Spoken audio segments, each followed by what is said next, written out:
Juan Kapitulo 6, versikulo 35. Si Jesus miingon kanila, Ako mao ang pan nga naghatag sa kinabuhi. Ang muari kanako, dili nagayod gutumon, ug ang mutuo kanako, dili nagayod uhawon. Ang mga puno Pan sa kinabuhi.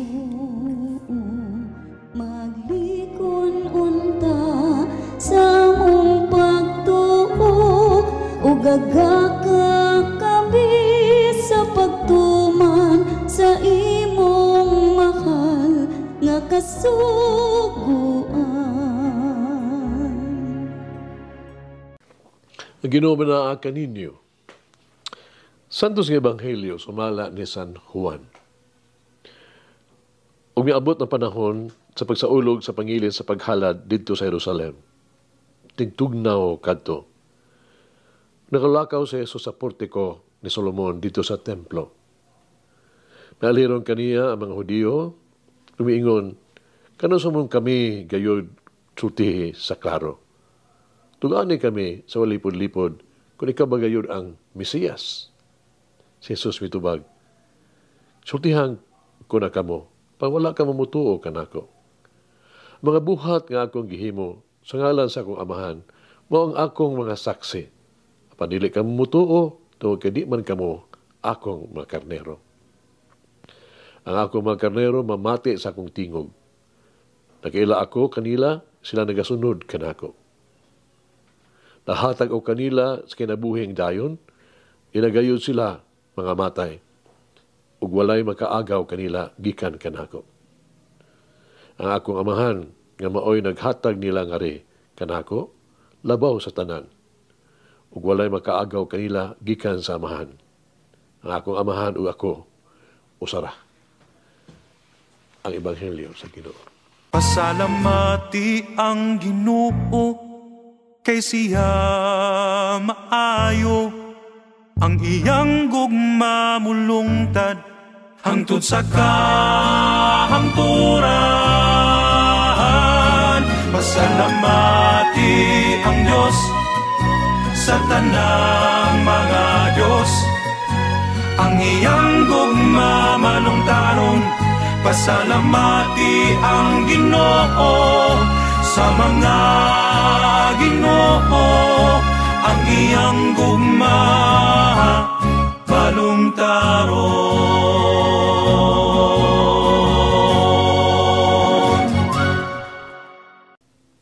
Si Jesus miingon, ako mga karnero nakadungog sa akong tingog.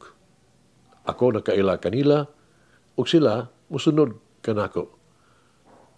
Apan kita kinahanglan gayod nga muangkon na kita makadungog sa laing-laing mga tingog sa tuang palibot kinsa may atog yung tuhuan o sundon.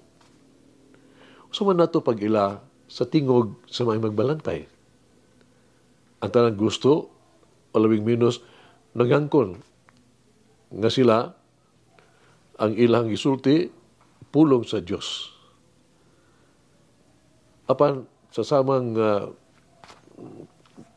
gininhawa in the same breath,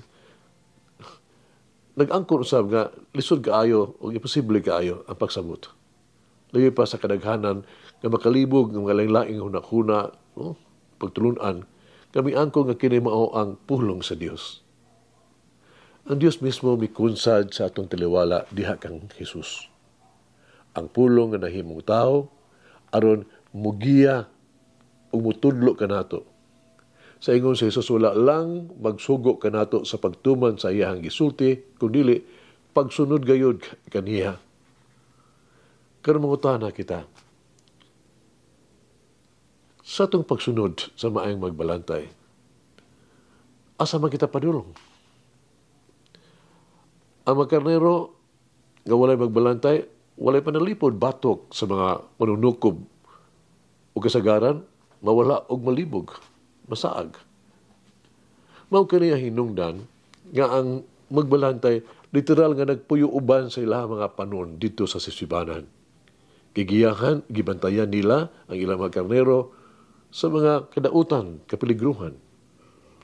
Panlaba pa ni ana, ilang gitultulan sila ngadto sa labing maayong sibsibanan sa mga sapa alang sa pagpakaon ug painom. Nakaplagan nila ang labing luwas nga dapit alang sa pagpahulay sa gabi. Ang mga karnero nakaila sa tingog silang magbalantay, umamati sa iyang tingog ug tawag. Sama kita sa mga karnero. Dili kita nga biktima sa mga puwersa na makalaglag ka nato sa sala kang Satanas. Us kalibutan kasupak sa Dios ug sa iyang mga katawhan.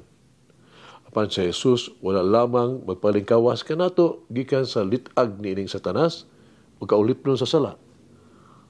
Kundili gitultulan usab niya kita ngadto sa lunhaw nga sibsibanan, limpyo nga tubig diin ang atuang kusog mapasiuli. Gitultulan kita sa hustong dalan nga maglakaw nga walay kahadlok. Kani wala og pasabot nga kita dili makatagamtang o pagsulay o kalisdanan sa atuang pagsunod sa maayong magbalantay. Ang nakapahimo nga kalainan mao sama sa gisgutan sa Salmo 23. Wala ako mahadlok sa mga dautan tungod kay ania kanako ang Dios sa akong kiliran.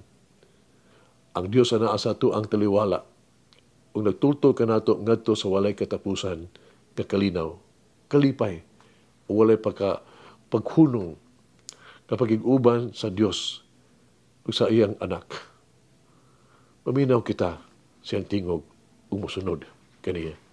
Maghampo kita. Ginoo ko, Jesus, nabahaw ka sa bag-ong kinabuhi. Hatagi ako og bag-ong mga mata na makaila sa imong presensya sa kalibutan sa akong palibot. Hayita ang akong pananaw, haw ako makita labaw sa ordinaryo nga panghitabo sa matag adlaw ug ngadto sa talagsaon nga kamatuoran sa imong grasya. Pasigang ako ang panlantaw sa kalibutan, ubas na bag-o nga paglaom sa pag-abot sa imong gingharian. Pahumuka akong pananaw, haw akong tan-awon ang ubang mga mata sa mga lumo o kaluoy nga imong gipakita sa kadaghanan. Hinaot, nga matag adlaw ni ining panahon sa Paskos pagkabanhaw, paghatag o makadlit sa imong himaya. Sa imong sagdadong ngalan, ako nag-ampo. Amen.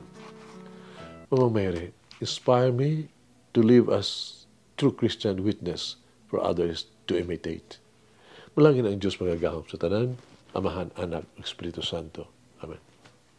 May the Lord of the divine mercy bless us all, heal us from all diseases and suffering. Ayun unta niya kita, tanang mga sakit na sa lawas